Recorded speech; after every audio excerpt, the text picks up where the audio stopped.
Welcome back to BCA tutorials. ഇന്ന് നമ്മൾ discuss ചെയ്യുന്നത് ക്ലൗഡ് കമ്പ്യൂട്ടറിലെ ഡിഫറെൻറ്റ് ക്വസ്റ്റ്യൻസ് ആണ്. ഫസ്റ്റ് ക്വസ്റ്റ്യൻ നോക്കാം. Question 1, what is cloud computing? Options: a method of storing data on local servers, a technology that allows computing resources to be accessed and shared over the internet. Third, a type of hardware used in data centers. And the fourth one, a programming language for web development.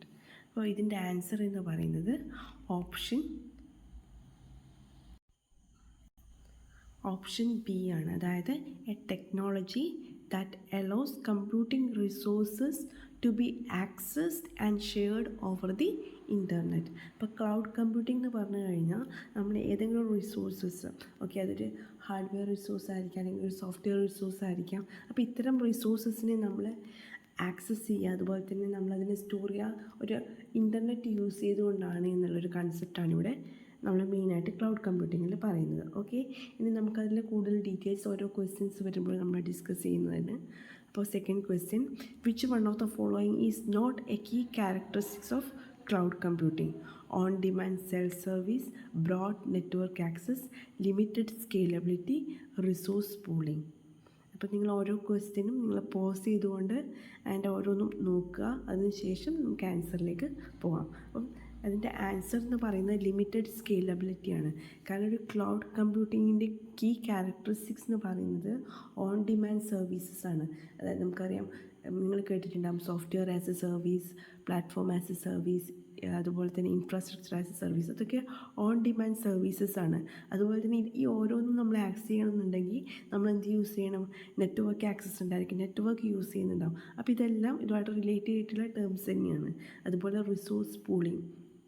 Okay, ഈ ഒരു cloud കമ്പ്യൂട്ടിങ്ങിൻ്റെ വേറൊരു ക്യാരക്ടറിസ്റ്റാണ് scalability എന്ന് പറയുന്നത്. അതൊരിക്കലും limited scalability അല്ല. അതുകൊണ്ട് തന്നെ ഇതിൻ്റെ കീ ക്യാരക്ടറിസ്റ്റിക്സ് അല്ലാത്തത് എന്താണെന്ന് ചോദിച്ചു കഴിഞ്ഞാൽ നമുക്ക് ഇതിന് ശേഷം പറയാൻ പറ്റും എന്താണ് അത്. ലിമിറ്റഡ് സ്കെയിലബിലിറ്റി ആണെന്നുള്ളത്. ഓക്കെ, നമുക്ക് എത്രത്തോളം റിസോഴ്സസ് നമുക്ക് യൂസ് ചെയ്യാം, അതൊക്കെ നമുക്ക് അതിനൊരു ലിമിറ്റ് നമുക്ക് പറയാൻ വേണ്ടി പറ്റില്ല. Then next question, what is the primary benefit of using cloud services? Increase the hardware cost, reduce the scalability, cost savings and flexibility, limited accessibility. അപ്പോൾ ഇതിൻ്റെ പ്രൈമറി ബെനിഫിറ്റ് എന്ന് പറയുന്നത് കോസ്റ്റ് സേവിങ്സ് ആൻഡ് ഫ്ലെക്സിബിലിറ്റി ആണ്. എന്താണെന്ന് വെച്ച് കഴിഞ്ഞാൽ നമ്മളിപ്പോൾ ഒരു ഇൻഫ്രാസ്ട്രക്ചർ എടുത്തോട്ടെ, അല്ലെങ്കിൽ ഒരു സോഫ്റ്റ്വെയർ ആയിക്കോട്ടെ, അല്ലെങ്കിൽ പ്ലാറ്റ്ഫോം ആസ് സർവീസ് എന്ന് പറഞ്ഞിരിക്കട്ടെ, ഇതിലെല്ലാം നമ്മൾ ഡിഫറെൻറ്റ് കാര്യങ്ങളാണ് പറയുന്നത്. ഇപ്പോൾ ഒരു സോഫ്റ്റ്വെയർ അത് നമ്മൾ വാങ്ങേണ്ട ഒരു കാര്യം വരുന്നില്ല, നമ്മൾ ഓൺലൈനായിട്ട് അത് നമ്മൾ എന്ത് ചെയ്യുന്നുള്ളൂ, ആക്സസ് ചെയ്യുന്നുള്ളൂ. അതുപോലെ ഒരു ഹാർഡ്വെയർ ഡിവൈസസ് നമ്മളൊരു സെർവറിലാണ് നമ്മൾ എവിടെയെങ്കിലും ഒരു റിമോട്ട് ഏരിയയിലായിരിക്കും നമ്മൾ സ്റ്റോർ ചെയ്യുന്നുണ്ടാവുക. ഓക്കെ, അപ്പോൾ ലാർജ് എമൗണ്ട് ഓഫ് ഡാറ്റ ഒക്കെ സ്റ്റോർ ചെയ്യണമെങ്കിൽ ഒരുപാട് സ്റ്റോറേജ് ഏരിയ നമുക്ക് ആവശ്യമുണ്ട്. അപ്പോൾ അത്രയും പർച്ചേസ് ചെയ്യാനുള്ള ഒരു കപ്പാസിറ്റി നമുക്ക് ഉണ്ടാവണമെന്നില്ല. അപ്പോൾ അവിടെ അത്തരം കേസിൽ നമുക്ക് ഏത് യൂസ് ചെയ്യാം? ഈ ക്ലൗഡ് സ്റ്റോറേജ് യൂസ് ചെയ്യാൻ വേണ്ടി പറ്റും. അപ്പോൾ അവിടെ കോസ്റ്റ് സേവിങ് ആണ്, അതുപോലെ ഫ്ലെക്സിബിൾ ആണ്. ഓക്കെ, ഇതാണ് പ്രൈമറി ബെനിഫിറ്റായിട്ട് നമുക്ക് പറയാൻ വേണ്ടി പറ്റുന്ന കാര്യം. Okay, then what is SaaS in the context of cloud computing? Software as a service, storage as a service, security as a service, server as a service. നമ്മളിത് ഓൾറെഡി പറഞ്ഞിട്ടുണ്ട്. അപ്പോൾ തന്നെ നമുക്ക് എന്തറിയാം, അത് സോഫ്റ്റ്വെയർ ആസ് എ സർവീസ് ആണ്. Okay, അപ്പോൾ ഇവിടെ ഡിഫറെൻറ്റ് സോഫ്റ്റ്വെയർസ് ആണ് നമുക്ക് കിട്ടുന്നത്. അതുപോലെ എന്താ, ഇപ്പോൾ ഫോർ എക്സാമ്പിൾ നമ്മുടെ ഗൂഗിൾ സ്പ്രെഡ്ഷീറ്റ്സ് അല്ലെങ്കിൽ ഡോക്യുമെൻറ്റ്സ്, അതൊക്കെ ഡിഫറെൻറ്റ് ഗൂഗിൾ ആപ്ലിക്കേഷൻസ് ആണ്.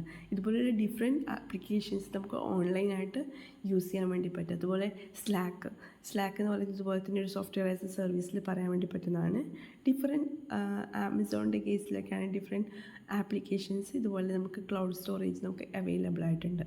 ഓക്കെ, അപ്പോൾ ഇവിടെ നമ്മൾ എന്താ യൂസ് ചെയ്യുന്നത്? ആക്ച്വലി അത്തരത്തിലുള്ള ക്ലൗഡിൽ യൂസ് ചെയ്യുന്ന ഡിഫറെൻറ്റ് സോഫ്റ്റ്വെയർസ്, ആ സോഫ്റ്റ്വെയർസാണ് നമ്മളിവിടെ യൂസ് ചെയ്യുന്നത്. അവിടെ അത് ക്ലൗഡ്, അതിൽ ഡാറ്റാസ് നമുക്ക് പ്രോസസ്സ് ചെയ്യാം, അവിടെ നമുക്ക് സ്റ്റോർ ചെയ്യാം. ഓക്കെ, നമ്മുടെ ലോക്കൽ ഡിവൈസസിൽ അത് എന്ത് ചെയ്യണമെന്നില്ല, അത് ഇൻസ്റ്റാൾ ചെയ്യണമെന്ന് ഇല്ല, അല്ലെങ്കിൽ അത് നമുക്ക് സ്റ്റോർ ചെയ്യണമെന്നില്ല, അത് ക്ലൗഡിൽ തന്നെ അത് സ്റ്റോർ ആവും. Okay, next one, which cloud deployment model provides resources to the general public? Private cloud, public cloud, hybrid cloud, community cloud. അപ്പോൾ ഇവിടെ നമ്മൾ ആ ഒരു ടേം അതിൽ തന്നെ വരുന്നുണ്ട്. അതായത് ജനറൽ പബ്ലിക് ആയിട്ടുള്ളൊരു ക്ലൗഡ് ഡിപ്ലോയ്മെൻറ്റ് ഏതാണെന്ന് ചോദിച്ചു കഴിഞ്ഞാൽ നമുക്ക് ആ ക്വസ്റ്റ്യനിൽ തന്നെ നമുക്കതിന് എന്താണെന്ന് നമുക്ക് കൺക്ലൂഡ് ചെയ്യാം. ഇത് പബ്ലിക് ക്ലൗഡാണെന്ന് കൺക്ലൂഡ് ചെയ്യാൻ വേണ്ടി പറ്റും. ഡിഫറെൻറ്റ് ടൈപ്പ് ഓഫ് ക്ലൗഡ്സ് ആണ് ഇവിടെ പറയുന്നത്. പ്രൈവറ്റ്, ഹൈബ്രിഡ്, പബ്ലിക്, അതുപോലെ കമ്മ്യൂണിറ്റി ക്ലൗഡ്. പ്രൈവറ്റ് ക്ലൗഡ് എന്ന് പറഞ്ഞു കഴിഞ്ഞാൽ നമുക്ക് പ്രൈവറ്റ് ആയിട്ടുള്ള ഡിഫറെൻറ്റ് ഓർഗനൈസേഷൻസിൻ്റെ ഒക്കെ കേസിൽ നമുക്ക് യൂസ് ചെയ്യാൻ വേണ്ടി പറ്റുന്നതാണ് പ്രൈവറ്റ് ക്ലൗഡ് എന്ന് പറയുന്നത്. അത് കൂടുതൽ സെക്യൂരിറ്റി പ്രൊവൈഡ് ചെയ്യുന്നുണ്ട്. ഓക്കെ, അതുപോലെ ഹൈബ്രിഡ് എന്ന് പറഞ്ഞു കഴിഞ്ഞാൽ it's A combination of both public and private. Public എന്ന് പറയുന്നത് ഇതുപോലെ പബ്ലിക്കായിട്ട് ആക്സസ് ചെയ്യുന്ന കേസസ് ആണ്. ദെൻ കമ്മ്യൂണിറ്റി ക്ലൗഡ് എന്ന് പറഞ്ഞു കഴിഞ്ഞാൽ ഡിഫറെൻറ്റ് ഓർഗനൈസേഷൻസ്, ഒരു 2-3 ഓർഗനൈസേഷൻസ് ഒരു ക്ലൗഡ് യൂസ് ചെയ്യുന്നുണ്ട്. അത്തരത്തിലുള്ളതാണ് ഒരു കമ്മ്യൂണിറ്റി ക്ലൗഡ് എന്ന് കൊണ്ട് പറഞ്ഞുകൊണ്ട് ഉദ്ദേശിക്കുന്നത്. Next one, what is the term for the practice of using a mix of on-premises, private cloud and third-party public cloud services? ഇവിടെ നമ്മൾ ഓൾറെഡി പറഞ്ഞ കാര്യം വെച്ച് നമുക്ക് എന്തെടുക്കാം, അതൊരു മിക്സാണ് അല്ലേ. അതായത് പ്രൈവറ്റ് ക്ലൗഡും അതുപോലെ തന്നെ ഒരു തേർഡ് പാർട്ടി പബ്ലിക് ക്ലൗഡും. അപ്പോൾ അതിൻ്റെ രണ്ടിൻ്റെ മിക്സ് എന്ന് പറയുമ്പോൾ നമുക്ക് ഏതാണെന്ന് പറയാം, അത് ഹൈബ്രിഡ് ക്ലൗഡാണെന്ന് പറയാം. കാരണം നമ്മൾ മൾട്ടി ക്ലൗഡെന്നോ ഇൻ്റർ ക്ലൗഡെന്നോ ഔട്ടർ ക്ലൗഡെന്നോ അല്ലെങ്കിൽ ഓംനി ക്ലൗഡെന്നോ ഉള്ള ടേംസൊന്നും നമ്മളിതുവരെ പറഞ്ഞിട്ടില്ല. നമ്മളാകെ പറഞ്ഞിട്ടുള്ള ഏതൊക്കെയാണ്, public cloud, private cloud, hybrid cloud and community cloud. അപ്പോൾ അതിൻ്റെ ഒരു മിക്സ് എന്ന് പറയുമ്പോൾ ഹൈബ്രിഡ് ക്ലൗഡാണ്. Okay, next one, what does IaaS stand for in cloud computing? Okay, ഇത് നമ്മൾ ഓൾറെഡി പറഞ്ഞിട്ടുണ്ട്. അപ്പോൾ ഇതിൻ്റെ ആൻസർ എന്തായിരിക്കും, ഇൻഫ്രാസ്ട്രക്ചർ ആസ് എ സർവീസ്. അപ്പോൾ ഇൻഫ്രാസ്ട്രക്ചർ ആസ് എ സർവീസ് എന്ന് പറയുമ്പോൾ ഡിഫറെൻറ്റ് റിസോഴ്സസ് ആണ്. ആക്ച്വലി നമ്മുടെ ഹാർഡ്വെയർ റിസോഴ്സസുമായിട്ട് റിലേറ്റ് ചെയ്തിരിക്കുന്നതാണ് ഇൻഫ്രാസ്ട്രക്ചർ ആസ് എ സർവീസ് എന്ന് പറയുന്നത്. അതുകൊണ്ട് തന്നെ നമുക്കിതിന് എന്ത് പറയാം, ഹാർഡ്വെയർ ആസ് എ സർവീസ് നമുക്ക് പറയാൻ വേണ്ടി പറ്റും. ഡിഫറെൻറ്റ് ഹാർഡ്വെയർ ഡിവൈസസ് നമ്മൾ എന്ത് ചെയ്യുന്നു, ഇപ്പോൾ സ്റ്റോറേജ് ഡിവൈസസ്, അതുപോലെ തന്നെ നെറ്റ്വർക്കിംഗ് ഡിവൈസസ്. അപ്പോൾ അത്തരം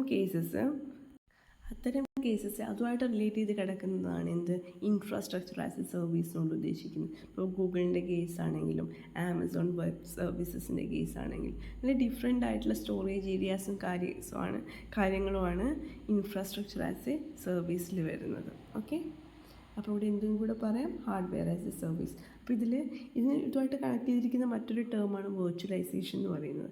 അതും ഇതുമായിട്ട് റിലേറ്റഡ് ആണ്. ഓക്കെ, അപ്പോൾ ആ ഒരു ടേം കൂടി ഇതിനെ കണക്ട് ചെയ്ത് പഠിക്കുക. Then which cloud service model provides virtualised computing resources over the internet? Platform as a service, infrastructure as a service, software as a service, function as a service. Just മുമ്പ് ഞാൻ പറഞ്ഞിട്ടേ ഉള്ളൂ. അപ്പോൾ planned ആയിരുന്നില്ല, പക്ഷേ question അത് തന്നെയാണ് വന്നത്. ഇൻഫ്രാസ്ട്രക്ചർ ആസ് എ സർവീസാണ് വെർച്വലൈസ്ഡ് കമ്പ്യൂട്ടിംഗ് റിസോഴ്സസ് എന്ന് പറയുന്നത്. ഓക്കെ, അപ്പോൾ ആ ഒരു ടേം കണക്ട് ചെയ്യാൻ വെർച്വലൈസേഷനും ഇൻഫ്രാസ്ട്രക്ചറും. Then function as a service എന്ന് പറഞ്ഞാൽ നമ്മൾ ടേം പറഞ്ഞിട്ടില്ല. പ്ലാറ്റ്ഫോം ആസ് എ സർവീസും സോഫ്റ്റ്വെയർ ആസ് എ സർവീസുമാണ് മറ്റ് രണ്ട് cases. Okay, next one, what does IaaS provide in cloud computing? Software applications, virtualised computing resources, ready to use platforms, and user services. അപ്പോൾ IaaS എന്താണ്, അതൊരു infrastructure as a സർവീസാണ്. അത് virtualised computing resources ആണ്. Okay, അപ്പോൾ നമുക്ക് ആ virtualisation എന്ന ടേം ഇൻഫ്രാസ്ട്രക്ചറായിട്ട് കണക്ട് ചെയ്ത് പറയാൻ വേണ്ടി പറഞ്ഞിരുന്നു. അപ്പോൾ അതാണ് നമ്മളിവിടെ എടുത്തിരിക്കുന്ന കീ ടേം എന്ന് പറയുന്നത്. ഓക്കെ, അങ്ങനെ നമുക്കിതിലേക്ക് ആൻസറിലേക്ക് എത്താൻ വേണ്ടി പറ്റും. Virtualised computing resources. ഇതുപോലുള്ള ഡിഫറെൻറ്റ് കമ്പ്യൂട്ടിംഗ് ഡിവൈസസ് ഇൻഫ്രാസ്ട്രക്ചറിൽ പറയുമ്പോൾ നമുക്ക് പറയേണ്ടിയിരിക്കുന്നു. Then which of the following is an example of an IaaS provider? Okay, infrastructure as a സർവീസിൻ്റെ കേസിൽ Salesforce, Amazon Web Service, Microsoft Office 365, Google Workspace. അപ്പോൾ ഇതിൻ്റെ answer എന്താണ്, ആമസോൺ വെബ് സർവീസസ്. ജസ്റ്റ് മുമ്പ് ഞാനൊന്ന് പറഞ്ഞ് നിർത്തിയ കാര്യം മാത്രമാണിത് അല്ലേ. Next one, what can users typically control in an IaaS environment? IaaS environment physical hardware, operating system and applications, only user access permissions, billing information only. Okay, അപ്പോൾ what users typically control എന്ന് പറഞ്ഞു കഴിഞ്ഞാൽ നമുക്ക് physical hardware അല്ല, മറിച്ച് എന്താണ്, operating system and applications ആണ് നമുക്കിവിടെ പറയാൻ വേണ്ടി പറ്റുന്നത്. Okay, The next question, what does PaaS focus on providing in cloud computing? Virtual machines, development and deployment platforms, finished software applications, storage solutions. അപ്പോൾ ഇതിൽ പ്ലാറ്റ്ഫോം ആസ് എ സർവീസ് ആണ്. അത് നമ്മളവിടെ ഒന്നും പറഞ്ഞിട്ടില്ല. അപ്പോൾ പ്ലാറ്റ്ഫോം ആസ് എ സർവീസ് എന്ന് പറയുമ്പോൾ അത് ആക്ച്വലി പ്രോഗ്രാമിങ് റിലേറ്റഡ് ആയിട്ടിരിക്കുന്ന ഒരു കാര്യമാണ് പ്ലാറ്റ്ഫോം. അപ്പോൾ അത് എന്തുമായിട്ട് ബന്ധപ്പെട്ടിരിക്കും? Development and deployment platforms. ഇപ്പോൾ ക്ലൗഡിൽ നമുക്ക് യൂസ് ചെയ്യാൻ വേണ്ടി പിന്നെ ഡിഫറെൻറ്റ് പ്രോഗ്രാമിംഗ് ലാംഗ്വേജസ്, ഇപ്പോൾ പൈത്തൺ അതുപോലെ ആർ ഇതുപോലെ ഡിഫറെൻറ്റ് പ്രോഗ്രാമിംഗ് ലാംഗ്വേജസ് നമുക്ക് ക്ലൗഡിൽ നമുക്ക് ഓൺലൈനായിട്ട് നമുക്ക് റൺ ചെയ്യാനും അതുപോലെ യൂസ് ചെയ്യാനും വേണ്ടി പറ്റുന്ന കേസസ് ഉണ്ട്. ഓക്കെ, അതുപോലെ ഇപ്പോൾ ഗിറ്റ് ഹബൊക്കെ യൂസ് ചെയ്യുന്ന പോലെ, അതുപോലെ ഗൂഗിൾ കൊളാബ്. അപ്പോൾ അത്തരം കേസസിൽ നമ്മൾ എന്താണ്, അവിടെയാണ് നമ്മൾ പ്രോഗ്രാം ചെയ്യുന്നതും അതിൻ്റെ ഐഡിയസും കാര്യങ്ങളൊക്കെ അവിടെ തന്നെ സ്റ്റോർ ചെയ്യാം, അവിടെ നമുക്ക് എന്ത് ചെയ്യാം, റൺ ചെയ്യാൻ വേണ്ടി പറ്റും. അപ്പോൾ അത്തരത്തിലുള്ള ഡിപ്ലോയ്മെൻറ്റ് ആൻഡ് ഡെവലപ്മെൻറ്റ് പ്ലാറ്റ്ഫോംസ് ആണ് ഇതിൽ പറയുന്നത്, പ്ലാറ്റ്ഫോം ആസ് എ സർവീസിൽ പറയുന്നത്. Then which of the following is a PaaS example? Amazon S3, Google App Engine, Microsoft Azure virtual machines, Dropbox. ഇതിൻ്റെ എക്സാമ്പിൾ, ഇതിൻ്റെ ആൻസർ എന്ന് പറയുന്നത് ഗൂഗിൾ ആപ്പ് എൻജിനാണ്. കാരണം അതിൽ ഡിഫറെൻറ്റ് പ്ലാറ്റ്ഫോംസ് അവൈലബിൾ ആണ്. Okay, next one, in PaaS, who is responsible for managing the underlying infrastructure? ഒരു platform as a service എന്ന് പറയുമ്പോൾ റൈറ്റ് സർവീസ് പ്രൊവൈഡേഴ്സ് ആണോ എൻഡ് യൂസേഴ്സ് ആണോ എന്നുള്ള കേസാണ്. അപ്പോൾ ഇതിൻ്റെ ആൻസർ എന്ന് പറയുന്നത് ക്ലൗഡ് സർവീസ് പ്രൊവൈഡേഴ്സ് ആണ്. കാരണം എൻഡ് യൂസേഴ്സിന് നമുക്ക് എന്ത് ചെയ്യാൻ പറ്റില്ല, അത് മാനേജ് ചെയ്യുന്നില്ല. കാരണം അത് ക്ലൗഡ് ഒരു റിമോട്ട് ഏരിയയിൽ യൂസ് ചെയ്യുന്നതാണ്. അപ്പോൾ അതെപ്പോഴും കൺട്രോൾ ചെയ്യുന്ന ആരായിരിക്കും? അതിൻ്റെ ക്ലൗഡ് സർവീസ് പ്രൊവൈഡേഴ്സ് ആയിരിക്കും അതിനെ കൺട്രോൾ ചെയ്യുന്നതും. ഓക്കെ, അണ്ടർലൈൻ ഇൻഫ്രാസ്ട്രക്ചേഴ്സിനെ മാനേജ് ചെയ്യുന്നത് ക്ലൗഡ് സർവീസ് പ്രൊവൈഡേഴ്സ് ആയിരിക്കും.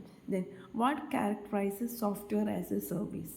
On-demand access to software applications over the internet, direct control over the underlying infrastructure, local installation of software on each user's device, physical distribution of software series. ഇപ്പോൾ software as a service എന്ന് പറയുമ്പോൾ നമ്മൾ remote area ആണ്, on demand ആണ്, അല്ലേ? അപ്പോൾ നമ്മൾ എന്ത് വെച്ചിട്ട് മാത്രം നമുക്ക് ആക്സസ് ചെയ്യാൻ വേണ്ടി പറ്റുള്ളൂ? ഇൻ്റർനെറ്റ് വെച്ചിട്ട് നമ്മൾ ആക്സസ് ചെയ്യാൻ വേണ്ടി പറ്റുള്ളൂ. ഏതൊരു ക്ലൗഡ് കമ്പ്യൂട്ടിങ്ങിൻ്റെ കേസിലും അത് ഇൻ്റർനെറ്റ് വെച്ചിട്ട് മാത്രമാണ് നമ്മൾ ആക്സസ് ചെയ്യുന്നത്. അപ്പോൾ അത്തരം കേസിൽ നമുക്ക് ഇവിടെ എടുക്കാൻ വേണ്ടി പറ്റുന്ന ഒരേ ഒരു ഓപ്ഷൻ എന്ന് പറയുന്നത് ഓപ്ഷൻ എ ആണ്. അതായത് on demand access to software application over the internet. Second option എന്താണ്? Direct control over the underline infrastructure. നമുക്ക് ഡയറക്റ്റ് കൺട്രോൾ ഇല്ല, അത് നമുക്കറിയാം. അതുപോലെ ലോക്കൽ ഇൻസ്റ്റാളേഷൻസ് നമ്മൾ ചെയ്യുന്നില്ല ഓൺ ഈച്ച് യൂസേഴ്സ് ഡിവൈസ്. അതുപോലെ ഫിസിക്കൽ ഡിസ്ട്രിബ്യൂഷൻ ഏതിൽ നടക്കുന്നില്ല? ഈ ഒരു സോഫ്റ്റ്വെയർ ആസ് എ സർവീസിൽ നടക്കുന്നില്ല. Next one, which of the following is a software as a service example? Microsoft Windows, Adobe Create Cloud, Ubuntu Linux, Oracle Database. അപ്പോൾ ഇതിൽ ഏത് മാത്രമാണ് നമുക്ക് ഇതുമായിട്ട് കണക്ട് ചെയ്ത് പറയാൻ വേണ്ടിയിട്ട് ഒറ്റൊരു ഓപ്ഷൻ മാത്രമേ ഇവിടെ ഉള്ളൂ. ഏതാണ്? അഡോബ് ക്രിയേറ്റീവ് ക്ലൗഡ്, അല്ലേ? ബാക്കി നമുക്കൊരു ക്ലൗഡായിട്ട് റിലേറ്റ് ചെയ്തിട്ടില്ല. കാരണം ഇവിടെ സാസ് എന്ന് പറയുന്നത് എന്താണ്? അതൊരു ക്ലൗഡ് കമ്പ്യൂട്ടിംഗ് സർവീസസ് ആണ്. ഓക്കെ, അപ്പോൾ ഇവിടെ പറയാൻ പറ്റുന്ന ഒരു എക്സാമ്പിൾ എന്ന് പറയുന്നത് അഡോബ് ക്രിയേറ്റീവ് ക്ലൗഡ് ആണ്. Next one, what is a primary advantage of using SaaS? Highest customisation options, local installation requirements, centralised maintenance and updates, limited accessibility. അപ്പോൾ ഇതിൻ്റെ പ്രൈമറി അഡ്വാൻറ്റേജ് എന്ന് പറയുന്നത് സെൻട്രലൈസ്ഡ് മെയിൻ്റനൻസ് ആൻഡ് അപ്ഡേറ്റ്സ് ആണ്. കാരണം നമുക്ക് local installation ഇല്ല, limited accessibility അല്ല എന്നൊക്കെ നമുക്ക് ഓൾറെഡി അറിയുന്ന കാര്യമാണ്. അതുപോലെ അത് കസ്റ്റമൈസേഷൻ ഓപ്ഷൻസ് ഒന്നും നമ്മളിവിടെ പറയുന്നില്ല. എന്തുമാത്രമാണ്? ഇവിടെ സെൻട്രലൈസ്ഡ് മെയിൻ്റനൻസ് ആൻഡ് അപ്ഡേറ്റ്സ് ആണ്. ഓക്കെ, അപ്പോൾ അത്രയും കാര്യങ്ങളാണ് ഇന്നിവിടെ പറയാനുള്ളത്. ഇനി ഇതുമായിട്ട് ബന്ധപ്പെട്ട് കൂടുതൽ ക്വസ്റ്റ്യൻസ് നമുക്ക് നെക്സ്റ്റ് ക്ലാസ്സിൽ പറയാം. Okay, thank you.